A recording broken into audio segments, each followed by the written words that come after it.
This is writer and game designer Robin D. Laws. And this is game designer and writer Kenneth Hite. And this is our podcast, Ken and Robin Talk About Stuff. Bandwidth brought to you by Pelgrane Press. Live from Indianapolis. Not the geographical Indianapolis, but rather the metaphorical Indianapolis. The platonic ideal Indianapolis. Which is probably somewhere in Manitoba. The Indianapolis that hosts GenCon Online. Depending on what you ask us, stuff we might talk about in this episode include tabletop and adventure gaming, time travel, tradecraft, cinema, occultism, and of course, food. So, hey, everybody. Welcome to this very strange, perhaps nearly live, perhaps live episode of Ken and Robin Talk About Stuff. We're making our debut on Twitch this time around.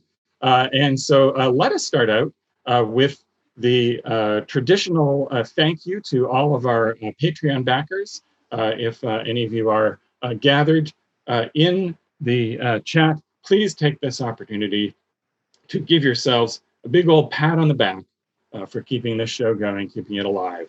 So we very much appreciate your patronage.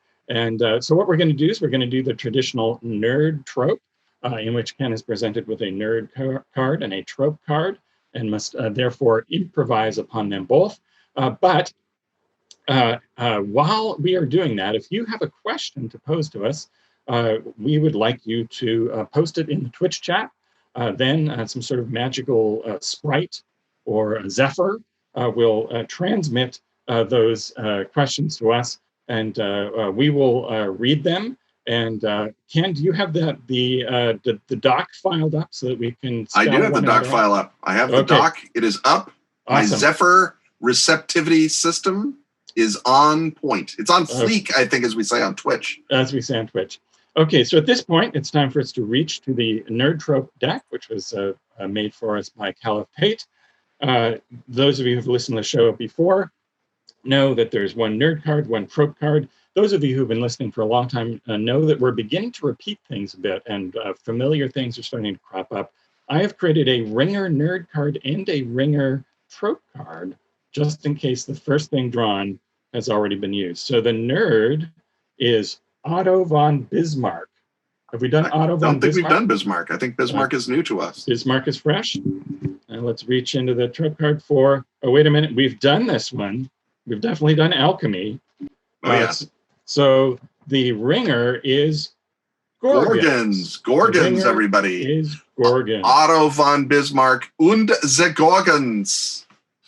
All right. The Gorgons, as we all know, are a triad of sister monsters. They're the spawn of the Earth goddess, Gi, or the Earth Titaness Rhea. Stories conflict, as is, I suppose, natural when researching something gets you turned into stone. They had that capacity to do so.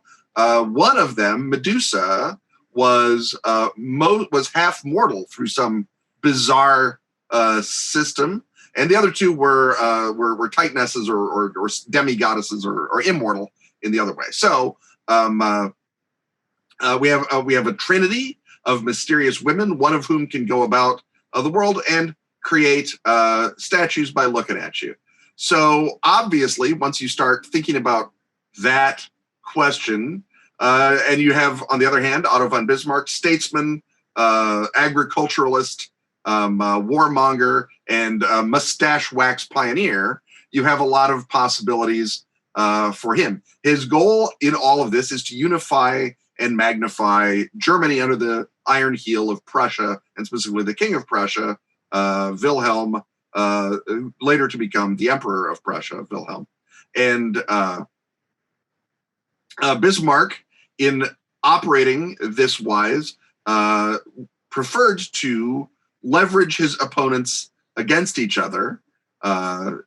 So he would bring Austria, his ultimate target, in on the war against Denmark, for example, and then brought Italy and France, diplomatically at least, in against Austria when it came time to shut down Austria, and then brought everybody in against France. So it was quite a balancing act that Bismarck provided. And then when he became elder statesmen of Europe, attempted to create a triple alliance between Germany, Austria, and Russia. And when we say triple alliance, oh, that's right, we've got another triple. We've got 3 Gorgons. So Bismarck is obviously, in some fashion or other, stumbled upon the spoor of the Medusa. And maybe that's connected to the fact that he managed to get a Hohenzollern heir made king of Romania, attempted to get a Hohenzollern heir made king of Greece, another possible Gorgon spot. And his, I think the compromise was they made a Battenberg. So one of the princes of Westphalia or the Rhineland, king of Greece instead. So Bismarck is oiling away, attempting to get the secrets of the Medusas, the power of the Medusas. He realizes the Medusas, since 2 of them are immortal, they will give him a great power. And since one of them can go around in the world, that lets him inveigle and undermine things. So he has a goal. This would be sort of a Tim Powers-y archaeology magic sort of setting. He's hunting down the Medusas. He's got one of them penned up under the Sanssouci Palace in Berlin. Another one possibly gets shipped to Russia, obviously the most important of the allies, the one that he's not going to start a war with, because that would be very, very stupid for Germany to start a war with Russia. And the third one, the half-mortal one, goes to Austria-Hungary, the half-mortal empire that he is attempting to control and betray. And Austria-Hungary, of course, is indeed controlled and betrayed. The thing, as we know, that keeps Medusa in line is mirrors. Perhaps it is a coincidence that he forces the signing of the peace treaty at the Franco-Prussian War in the Hall of Mirrors in Versailles. Maybe that's just a coincidence. Maybe nothing's going on there, that he's keeping the Medusa, the half-mortal Gorgon, from interfering in the final play. But that is obviously what his approach is to harness the powers of these Medusae. And we can assume that he has archaeologically excavated them. Wilhelm, of course, gets on fire with sponsoring German archaeology. Wilhelm II, his grandson, even more so, sending out Max von Oppenheim into the hills above Syria to dig up lost cities. The lost city of Gozer, not to bring in a whole nother IP, but it is the lost city of Gozer.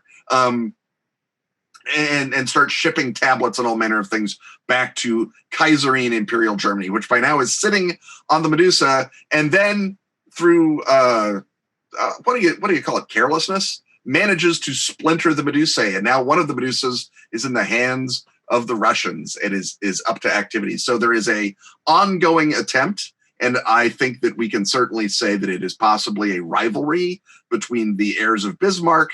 After Kaiser Wilhelm II replaces Bismarck as Chancellor of Germany, and with his own creature and then offends Russia, that after Bismarck, the heirs of Bismarck, the Kaiser Wilhelm II's men, Max von Oppenheim, etc., dueling against the Russians, obviously, who are working with the French. And again, we've already discussed, I believe, in this show, that Papus, the great ritual magician, is over in Russia helping out the Tsar with all of his little problems, such as, I don't know, maybe bringing him the recipe for a magic mirror, which obviously Papus would have because of his access to various church documents, because the magical mirror of antiquity, built by the great prophet Magus and poet Virgil, no relation,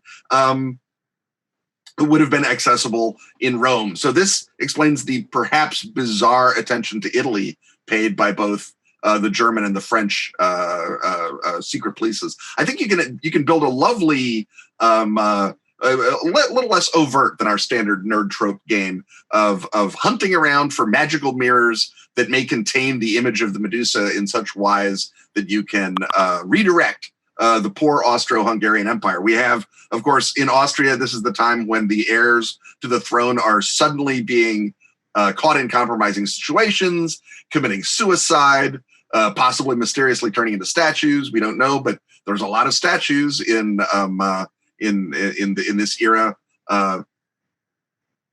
There's degrees of triplicity and maidens that are popping up, and I will just adduce maybe as our final trail off to nowhere the Rhine maidens in Wagner that begin the story of the Rheingold. That there's a lot of triple ladies on stage at Bayreuth, which again is encouraged by the King of Bavaria, Mad King Ludwig, who's attempting possibly to resist Bismarck and not be taken over. But then, oh, that's weird. He's found mysteriously dead in his enormous palace, almost as though he's drowned, but in an inch of water, almost as though his lungs were somehow petrified. Who can say, Robin? I certainly can't say, but I think it creates a lovely Edwardian backstory for your lovely steampunk spy magic game. Don't you think? I do think. Well, this is the point where if we're all in the same room together, and I think not all of us would fit in any room that we have had, that we would hear an excited round of applause. So it's not so much that, Ken, that you and I are not live at this moment, but rather that we are sadly cut off from our beloved audience, and must merely assume the susurrus of acclaim that greeted your nerd trope. So this is the point where we switch to the Q&A format of Ken and Robin Live. And Ken, since I guess I should say something at some point, why don't you ask me the first question? I will ask you the first question. The first question comes from Knight of Hagen asking, during quarantine, I gained a new appreciation for the versatility of cauliflower. Have either of you scratched the surface of its many uses? Robin? So I have been a cauliflower appreciator since childhood. As a kid, it was one of the few vegetables that I was willing to eat. Now, the classic way, of course, it would be prepared for me in the 60s and 70s in central Ontario is it would be boiled. But now that I'm the cook, I've done various different things with cauliflower. The classic slightly advanced Ontario thing is to cover it with mustard and then a layer of cheese, and then cook it in its entirety. You roast it in the oven. That's not something that I do a lot. I'm more likely to put them on the grill with some tandoori paste on them. I have not yet investigated the world of cauliflower crust pizza. Neither of us has a gluten allergy, so I've never bothered with that. And I have to say that any of my attempts to do the cauliflower in the Instant Pot has been kind of disappointing. That you do not want a soggy cauliflower, and of course, the Instant Pot makes everything moist. Ken? I will say that my mashed cauliflower is amazing. It's amazing when you know that it was cauliflower, not potatoes. And it's remarkably simple. You take your cauliflower florets, you steam them, then you dump them into the pot that is all heated up from having steamed them in. You obviously dump the water out. You put in butter, you put in salt, a little garlic, a little pepper, whatever it is you want, some milk, and then you take your immersion blender, the greatest kitchen tool ever invented by man, and you blend the hell out of them until you have reached your ideal consistency for mashed whatever, and it's astonishing. I mean, you ideally want to cook the garlic in the butter at the bottom of the pot before dumping in the cauliflower, but that's kind of just a way to make the garlic bloom. It's not even really necessary for the cauliflower. The cauliflower contains all the love that you need. It stands up to gravy, just like a mashed potato ought to. It was a game enhancer. I don't want to say a game changer because eating something mashed with gravy on it is old generation game. But it brought a new player onto the field in an exciting way. And I've occasionally buy those packets of cauliflower rice when I think I'm making a stir fry that would go really well with cauliflower. So something with a strong meaty flavor. I might do a cauliflower rice, but I don't have a ricer, and so I don't rice my cauliflower. That's just what I do. Robin? Or did Robin freeze up?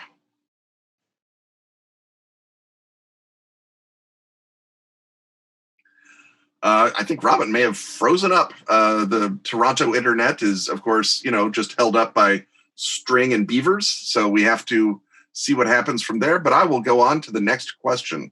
The question from Ratenef, has this Gen Con been a better experience for you than the physical variety? I will say that in many ways, this Gen Con has been really annoying in a different way than the physical Gen Con, because I'm on these panels with my good friends. I don't get to see them. I don't get to go to bars with them. Obviously, I'm missing crowds like a heroin addict misses the needle right now, because I love going out in crowds of strangers and doing things, bars especially, perhaps. But, any situation like that. So having something that basically is, hey, remember all that stuff you actually can't do right now is sort of annoying. But on the flip side, I think we're getting, certainly we're able to fit more people into the panel room, which is good. And I like a Gen Con where I can go home to my wife and cat when I'm done with it. It's not our cat, obviously, my cat, Virgil. When I'm done with it, I think that's a terrific innovation, and they should try to make that happen at all Gen Cons, ideally by moving it to Chicago. That's my take on Ratenef's question. Our next question, as we just move through, waiting for the nice man from Toronto, Power and Light. What kind of medicine is really being made from alien DNA? And that's a question from Walls Feo. I think Robin is rejoining us, but I will begin by saying that any of your medicines that mess with your viral response, I'll bet is aliens, because I think aliens come in virus form, not in bacteria form, because they got that hard protein shell to survive the travel through interstellar space. Bacteria would just die on a meteor, but viruses are all over the place. So I think that any antiviral, and certainly any retroviral, is probably made with alien DNA scraped off the Roswell kids, or maybe from the Martians in 1898. I'm not the expert here. Robin may have thoughts on alien DNA. Or so here I am. I lost my main internet connection, so I'm using data for this, people. That's how much he loves you. That's how much I love you. So the answer, I think, is clearly Ambien, because of course that gives you that strange alien world that you morph into. And therefore, it's sort of a portal to their dimension. And I think basically it makes you more readily available to be studied if you're on Ambien. And there's nothing aliens like more than to sort of swoop over an aircraft up in the sky and see how many people on it are on Ambien. And I think probably these days, they're much more sophisticated. They probably can just, if you're on Ambien and you're in a plane, they can just sort of suck up whatever information they desire from you. Now.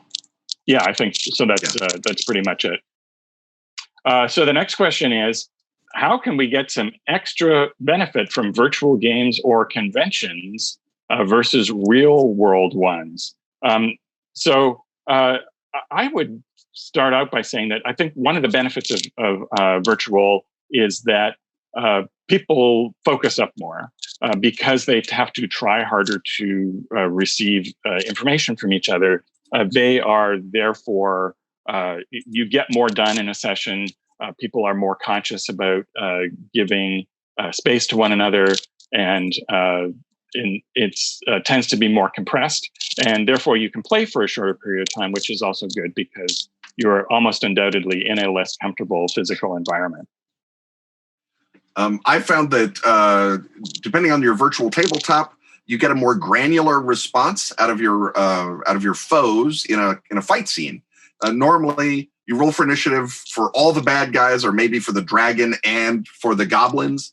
But on Roll20, for example, you can roll initiative separately for all the bad guys, and it makes the fight scenes more fluid and I think entertaining than, by an odd coincidence, everybody goes on a 21.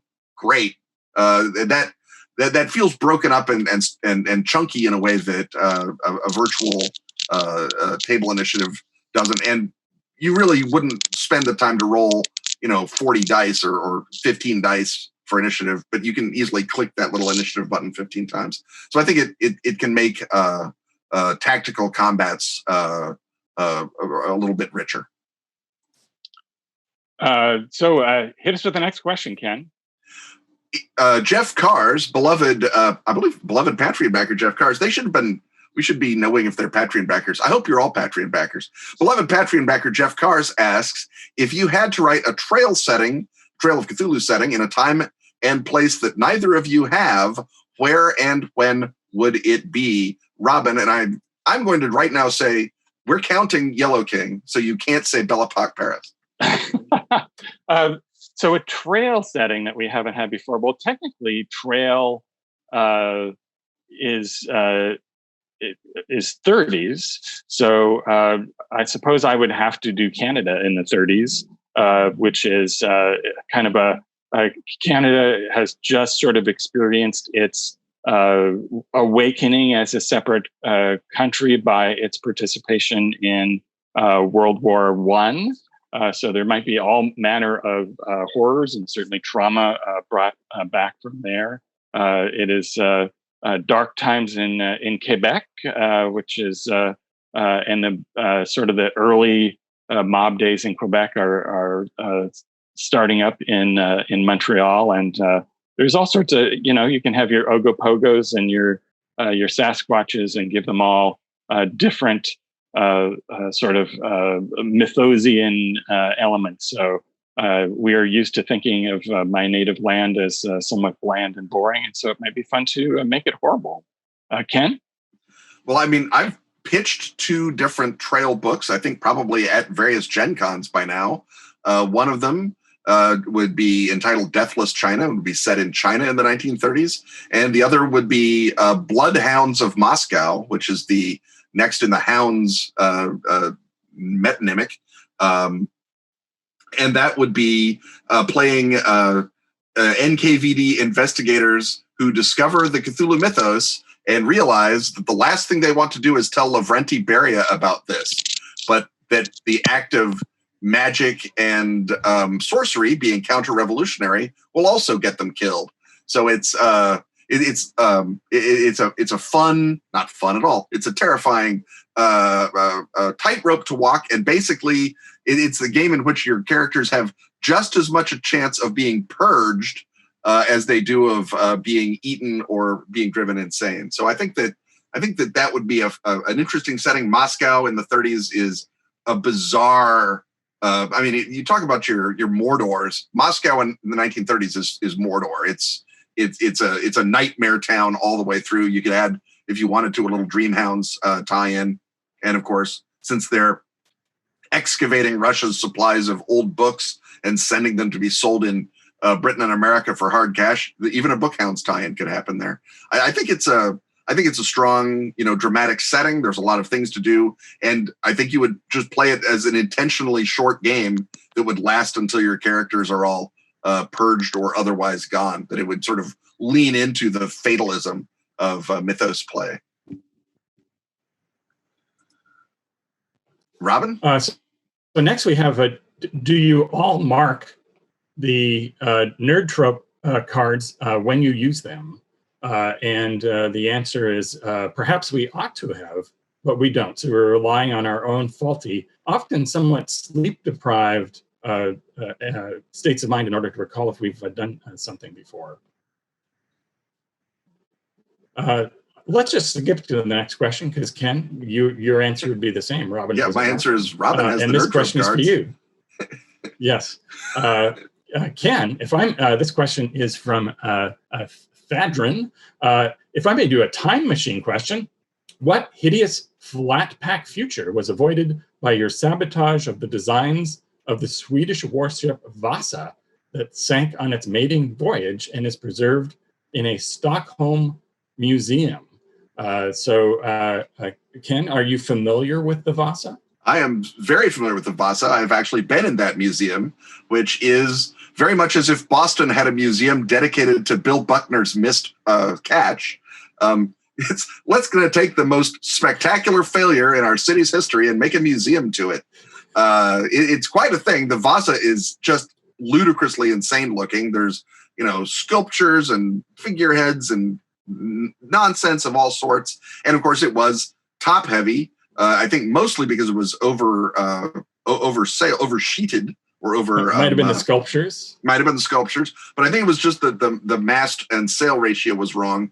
And yes, as mentioned, it sailed about 20 minutes out of its slip, rolled over and sank. The Vaza basically was the attempt by the Swedish to dominate the Baltic Sea. And at the time, they were attempting to do it to scare off Denmark and to scare off the other German powers, the Hansa powers of northern Germany. It would become apparent that the persons they should have been intimidating were the Russians. If the Vaza had survived, and if the Vaza had been the first in a line of Swedish capital ships, they could have easily turned the Baltic into a Swedish lake, which would have meant, at the very least, no Peter the Great and no St. Petersburg, because those are on the Baltic. That changes Russia's orientation very much to being a continental power as opposed to a European power. And if you think Russia is a picnic when it's trying to be European, you should try it when it's given up on being European.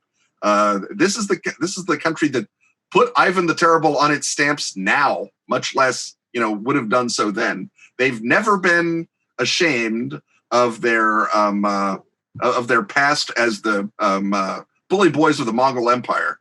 And they're even less ashamed if they don't have to pretend to speak French and let philosophes come to St. Petersburg.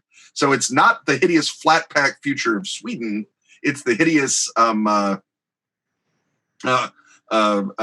pack future of Muscovy that is being prevented by rolling the Vaza over and allowing Russia a window onto Europe so that it can intermittently behave like a civilized power.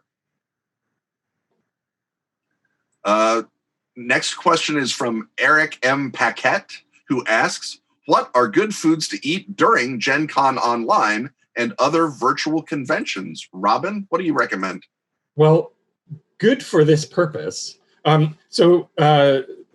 Essentially, we're heavily booked doing panels and things with rather reasonably tight slots between them. So the chance to actually cook a full lovely, relaxed meal is off the table, just as getting any decent food during exhibit hall hours is. So my equivalent of these quickly scarfed down pizza slice from the vendors in the foyer, because if you're working the hall, you don't even really necessarily have time to go to the food trucks. The equivalent to that is just I'm doing frozen dinners. And I'm doing them quickly in the Instant Pot because it's a little warmer out here. And so last night we had pork and chive dumplings. Tonight, I believe there's some pierogies on the menu in the hour I have between the Black Book launch and the 8 p.m. Horror role-playing masterclass, which we'll be doing on this very same Twitch channel. Good. Is still not the operative word, but rather efficient. Yeah, available. Yesterday, between panels, I had a deli sandwich delivered from a deli in my neighborhood from Medici. It was an arrabbiata sandwich. It was delicious. And like an idiot, I ordered French fries just because I missed them so very much. And sure enough, guess what? They were greasy and cold. Just like they're not supposed to be at all, but how all delivery French fries have been. So really, that was very much like Indianapolis. It was a real throwback. And I will say that I discovered that if you already have a packet of lox in your fridge, you can scramble 3 eggs and eat a packet of lox in about 8 minutes. And that is good time, and it's all protein. So scramble 3 eggs and eat a packet of lox. And just say, I'm at the convention. I don't have time for a vegetable. I don't have time for anything. So the next question is, which is the least used Gorgon? Oh my God. I think it's Uriel. I think it's Uriel, one of the Gorgons. Yeah, because the Medusa has a petrifying gaze and snake hair. Cytherio has brass hands and sharp fangs and snake hair, and Uriel has snake hair. Yeah, it's like Uriel is like, and also Aquaman. Yes. Well, she doesn't even rise to the level of Aquaman. She's like the walk-on character of the Gorgon. She's Gorgon. Like if Nightwing had a sidekick. That's who she would be. She's the one that the characters kill off right away as they're going through the door into Gorgon Town, and that's why the other two Gorgons are mad at you. She's the celebrity kill. Yes, she's Bezepo of the Gorgons. Of the Gorgons. A recent episode featured a delightful segment on naps. You both had different stories of the segment's origin. What is the occult truth behind that discrepancy? That's a deep cut question from Knight of Hagen. Robin, do you have a answer for that occult truth? Now, so obviously, you deputed some sort of, I don't want to say tulpa, but this is a live show. We're obligated to say tulpa, to attend our Pelgrane Zoom hangout. And that tulpa, in my defense, that hangout is at the cripplingly early time of 1 PM. Yes. I can't. I just got to, yeah. So your tulpa, Ken, I got to tell you, volunteered you for that segment and was quite enthusiastic about doing the segment on the excuse me while I nap this out shirt. And then it was quite to my surprise when we went about recording this that you denied all knowledge of it, because your tulpa, Ken, said, because I questioned this and I said, are you sure that you can do 15 minutes on this? And the tulpa, Ken, was very, very sure indeed. So this is why Alexandra David Niel says, do not make a tulpa, as much fun as it might be. They will get you onto segments about cat themed t-shirts. I don't think she said that in so many words, but that's what she meant. What other unwanted obligations has the tulpa made for you? Oh, God knows. If I were the kind of person to answer my email, who can say what it's been doing? The next question from Bronze Phosphor is, after running many sessions in a long-running campaign, I find it hard to keep my notes organized. Do you have suggestions for how to organize one's notes and find details quickly? My answer is rely on your ridiculous trick memory that you are currently eroding under waves of vodka. I don't know if that's a generic piece of advice. My notes are I can even show it. My notes are in this notebook. Look at that. And there's some campaign maps in it. And then lots of monster stats and a couple of NPC names. These are not organized except chronologically by when I did them in the campaign. So I guess I would say I have no suggestions, except if you run your campaign either online or with a strong online component, you should be able to put them into a document of some kind, and then you can just use a search feature. And that obviously would make things fast, even if you're just as unorganized as the old analog system that I just displayed. Robin? So I go to a Google Docs system. I have two sets of Google Docs. I have my secret GM only notes, and then I have one that is player facing. For the current game that I'm running, I've unusually determined that the players should do all of the note taking. So I set up I create a little graphic for each scenario, which typically runs 2 or 3 sessions. And then after that, they have to track everything. And the reason that works this time is that it is a largely episodic campaign without a big overarching continuity. For a long-running game where you're interacting with the same NPCs all the time, I will create a document that has subheaders. And so there's one that gives me all the PCs at a glance, then one with all of the Game Master characters grouped by allegiance. So all of the inhabitants of the Crossbow Clan temple all appear in one block in alphabetical order, and then the Zebra Fort characters are in another block in alphabetical order. And then I will have another header for places, and then little bits of other miscellaneous information go in their own separate bit. And so the objective there is to not have an exhaustive list of things. Also, one of the things that I come to do in a sandbox game is a header just for open plot hooks, so that when the players are deciding, well, who are we going to go poke with our spears this session, the question, they can then look at the list and go, oh, we meant to institute a banking system. Were we going to do that? Or was that just Chris's idea? Or, hey, this Ogre Island, that looks like a morally acceptable thing to go and find characters to fight. Let's do that instead. And so that is much more player facing and is just sort of an attempt to have a minimal amount of information to remind everybody of who's who.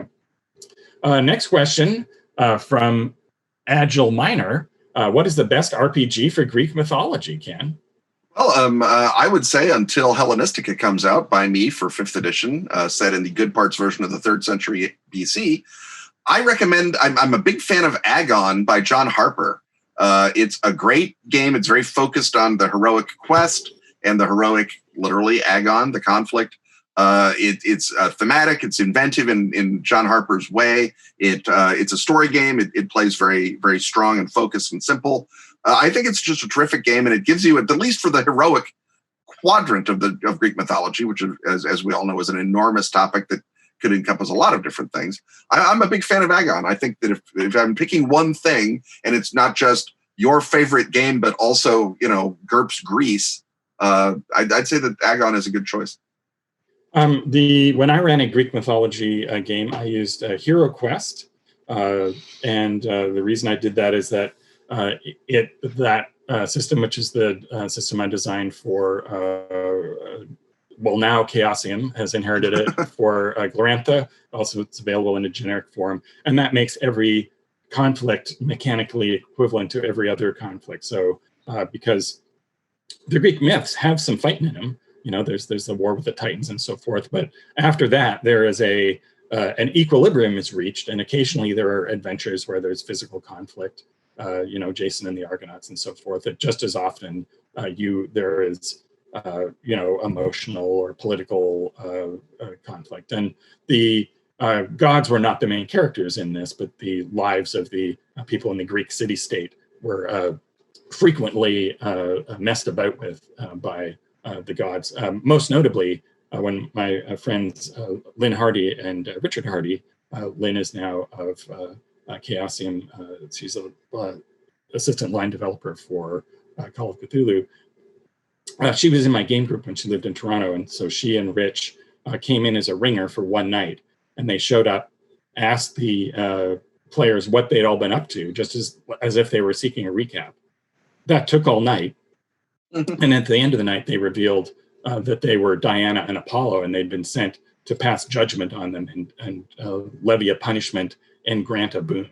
And so I think that, and you would not have had that brilliant moment of ringerdom in a more conventional rule set. Our next question is from W. Rossi, and he asks, or they ask, what Cthulhu Mythos creature would be lurking in the New Jersey Pine Barrens, Robin? I don't want to state the obvious, but since this is a live episode, it would be the rat thing. Yeah, there would be a big pile of pizza crusts that the rat things had accumulated, some of them having commuted to New York in order to get a better selection of pizza crusts. And they're creating this sort of non-Euclidean pizza crust trap, basically mostly for protection from humans and from other mythos entities, because the rat things on their own, they just want to kick back. They want a nice source of food, and they don't want to be captured by witches and forced to be familiars. They just want to, just kind of relax. And so this is a rat thing autonomous zone. Yeah, and if members of the Sopranos crime family come by at some point, they just, pull down their most obviously rat-shaped statue made out of pizza crusts and just wait for them to pass. And my answer is it's a remote pine barren The answer is obviously the Migo. That's who lurks in remote pine forests. We know that. So next, Bambo 2018 says, Robin recently talked about Gamma World as a series of yearly changing games. What would set his version of Gamma World apart from the canonical versions already published? Well, Ken, I'm posing the question, so you have to answer first. Right. Am I answering what's setting your version of Gamma World apart? I think we want to know what your version All right. would be. What my version of Gamma World? My version of Gamma World that would set things apart from the ones already published, I would probably have the Gamma World future of mutants and animal hybrids and all that fun stuff in the post-Holocaust world. I think it would be interesting to have some sort of time travelers from the distant future or survivors that are present and sort of earth dawning it, so that you have more of a culture clash and less of, and not that I don't love bog standard Gamma World where radioactive rabbits discover truths about Seattle, ancient Seattle, but that's standard Gamma World. So I think I would enjoy a culture clash where someone is trying to make sense of what is quite clearly a nonsensical outbreak, and that the notion that something other than a nuclear holocaust caused Gamma World becomes the secret of the Gamma World, right? Robin? Yeah, my version of Gamma World, I think, would be to, it's not clear how it would differ from other versions, but to just sort of be the game I remember it being without actually referring to it at all. And seeing how much I can recreate of that feeling of Gamma World, and then find a way to make it not make sense. I think if Gamma World makes sense, it's not a good game, but have some sort of really just sort of lean into the loopiness and try and find a way to kind of rehabilitate the post-apocalyptic campaign from its sort of survivalist. Maybe you have a Gamma World utopia where they've created a better society, and then there's an enemy group that wants to reduce them down to where they were before. So perhaps it's like a fast forward into a positive future of the Gamma World universe that is now under threat. Maybe that would be fun. Do a time jump. Yeah. Go ahead in the continuity. I think this question is yours. All right. Robin, you, and by you, I think they mean we, Craig Maloney means we, have mentioned before that the concept of the monomyth is terrible, and Craig Maloney completely agrees. If there is anything that could be redeemed and salvaged from the monomyth other than Glorantha, what would that thing be? And just Glorantha is a legitimate answer. Robin? Right. And of course, the great thing about Glorantha is that the monomyth comes in for a rubbishing in it. Yeah, right. The Joseph Campbell equivalents nearly destroyed the world during the Second Age by eliding their sources and being jerks. Yeah, I mean, there's just the idea that there is even anything to find meaningful in our lives from myth is under assault these days due to misuse by malefactors. I think that, but that is, the basic idea is that myth is still important to us and can still be used as the basis for narrative, is what's left of the monomyth after you take all of the junk out of it. But once you've done that, you don't need the monomyth particularly. That's not the monomyth anymore. That predates Campbell. I mean, the question is sort of like, hey, could we talk about, not to Godwin's law this, but hey, could we talk about Hitler's ecological policies? Yes, but that kind of misses the point. I mean, I guess the one thing that you could say could be salvaged from the monomyth is Star Wars, because George Lucas read Campbell and claims to have liked it and followed it when sort of trying to plot out Star Wars. Now, of course, when George Lucas's plots hit the irrefragable reality of making movies before green screens, you got Star Wars. So I think it's more of the, it's honored in the breach more than anything else. But I guess you could say that Star Wars, which began as an attempt at the monomyth and rapidly became an actually valuable and interesting a mythic structure on its own is the other sort of example. But I feel like without Joseph Campbell, we still would have gotten Star Wars because we still would have had, I don't know, the Hidden Fortress and Flash Gordon. So the next question is, what famous role-playing scenario, campaign, or adventure would you like to take your home gaming group through for the very first time, as if they had never played or even heard of it? I have never run, and this is not really about my gaming group, which contains one player who is direly allergic to Lovecraft, but this is about me. I've never run Masks of Nyarlathotep. I have based other campaigns that I've written on it. I have read it. I have loved it. I have admired it from afar. But it's very much like someone who doesn't know Greek praising the Iliad. You know, you get a sense you've only got the translation. You don't have the pure the pure thing. So I would love to run a gaming group through Masks of Nyarlathotep. Although I don't know that I would love to spend 2 years doing it. I guess that's the sort of the downside. Robin? I would try The Secret of Castronegro, which I remember as being the Call of Cthulhu scenario that turned on the light bulb for me about role-playing being a story medium, and see, does it hold up? Is it anything like I remember it being? Another option would be to do Village of Hamlet from the point of view of the villagers and how they react when the latest bunch of D&D characters shows up to just poke around their houses and steal the occasional copper piece. So you could sort of do Seven Samurai with the Village of Hamlet, except it's not adventurers protecting you; it's the villagers themselves. And there aren't any, and there aren't any samurai. Rather, the samurai are the bad guys. Exactly. Paul Stefko asks, is there some view on game design that you two once disagreed about, but have since come together over? Robin, do you recall us ever disagreeing about any important thing about game design? Our disagreements are about the temperature you cook beef at.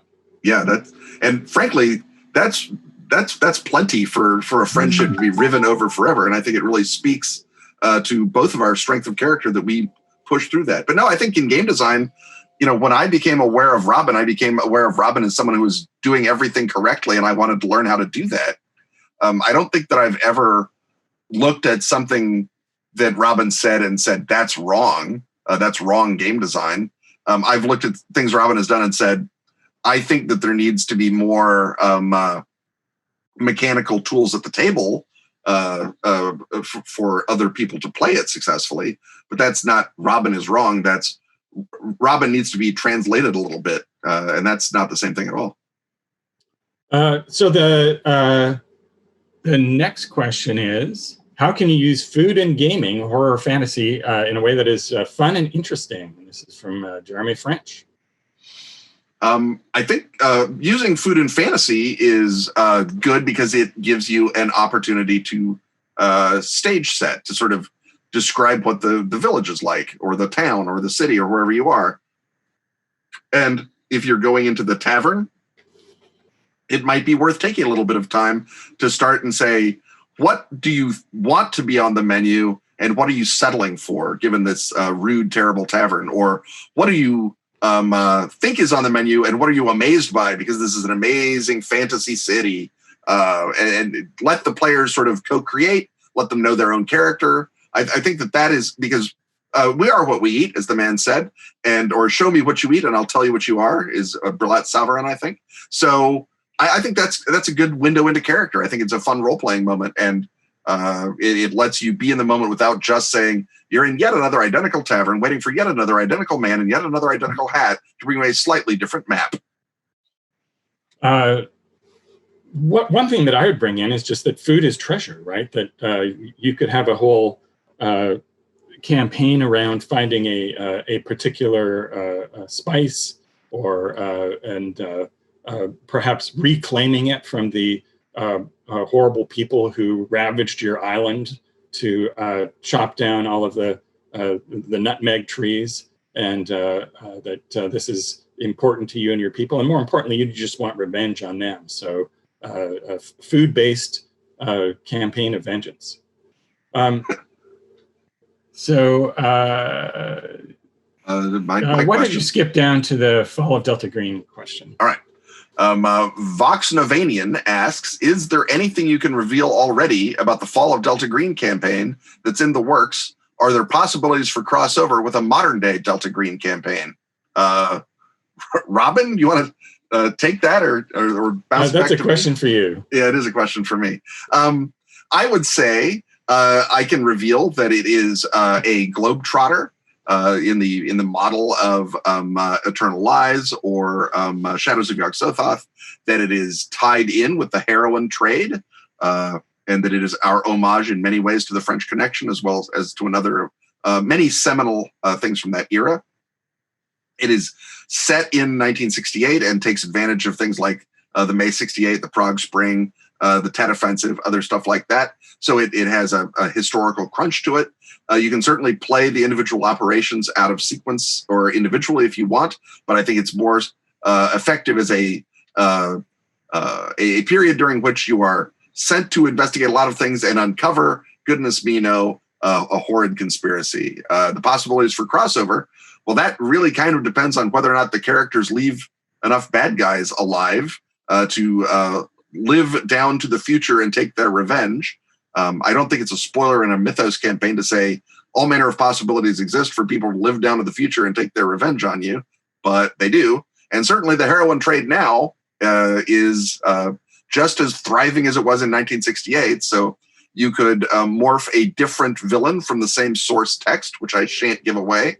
But even that source text left people unvanquished that could be used. And you can certainly have someone pick it up. And I would advise you to maybe look at the mysterious, I believe it's M in that source text, and his position in Abyssinia. And right now, the fact that East Africa turns out to be another giant transshipment point for heroin at this point. So maybe that's your crossover. And there's flashbacks to previous people who you thought were dead, but in fact were revenanted in some way. That was a King question, so I'm going to skip down to a Robin question. Would mining the old TV show Combat be a good source or waste of time for the war section of Yellow King? Old episodic television, in general, is a great source of scenario hooks, because that was back in the day when you had a different problem set up at the beginning of every episode. And so without having dug deep into the corpus of Combat, I think that would actually be a great source. You could probably take pretty well any episode and go, well, what Carcosan thing would I add to that? And it's a great source of premises for things that otherwise we don't necessarily have a huge episodic corpus of media to draw from, because war movies tend to be sort of often kind of broader in scope, although there are a ton of those that you could. Yeah, I mean, and certainly if you, depending on your flavor of the wars, Rat Patrol is another great episodic war show. And if you wanted to go in a slightly different direction, Tour of Duty, China Beach, MASH, even perhaps, if you wanted to be sort of guys in a rear area who have to face occult horrors, either at a R&R depot or a hospital or whatever else, that can at very least give you some jump off points. But I think there's a number of wartime TV shows, although Rat Patrol is the only other one that I can immediately think of that is actually about the exigencies of a small unit in operations all across the front. Well, we are now nearing the beginning, or the beginning of the end of our time slot, or perhaps, as might more eloquently be said, the end of our time slot. And so once again, we would like to thank everyone for showing up for this unconventional edition of Ken and Robin Live. We are looking at doing more Pelgrane content through Twitch in the months ahead, and perhaps more of this format as well. Until then, you can catch us at the Twitter handles that we'll give when we give the outro.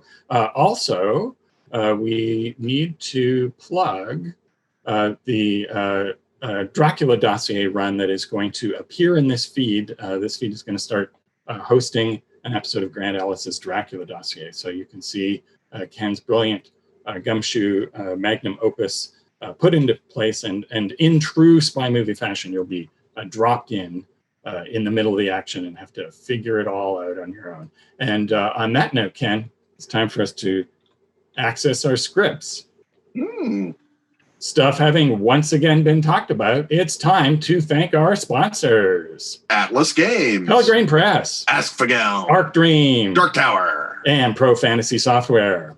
Music, as always, is by James Simple. Audio editing by Rob Borges. Get your priority question-asking access by supporting our Patreon at patreon.com/Ken and Robin. Wear the show or drink it from a mug with Ken and Robin merch at tpublic.com/user/Ken Robin. Celebrate the bookhound in your life with our latest design, 3 points in library use. On Twitter, he's at Kenneth Hite. And he's at Robin D. Laws. See you next time when once again, we will talk about stuff.